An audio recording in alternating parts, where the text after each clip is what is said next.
South આફ્રિકાએ 27 વર્ષ પછી ICC trophy જીતી. 1998માં ચેમ્પિયન્સ ટ્રોફી જીતી હતી સાઉથ આફ્રિકા. તેના પછી 2025માં વર્લ્ડ ટેસ્ટ ચેમ્પિયનશિપ જીત્યો ઓસ્ટ્રેલિયાને હરાવીને. વર્લ્ડ ટેસ્ટ ચેમ્પિયનશિપ જીત્યો સાઉથ આફ્રિકા.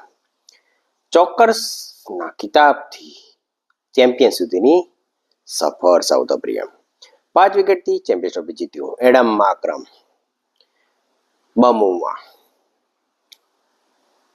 જબરજસ્ત, એક પગ પર બમુમાએ બેટિંગ કરી. માકરમ ક્લાસિક બેટિંગ. મોટા મોટા પ્લેયરો ટેસ્ટ છોડીને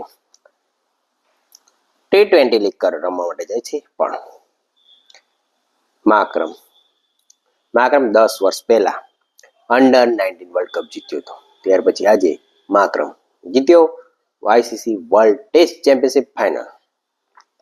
2026-27 માટેનું આઈસીસી વર્લ્ડ ટેસ્ટ ચેમ્પિયનશિપનું કેલેન્ડર આવી ગયું છે. કોણ હોમ અને કોણ અવે મેચ રમશે.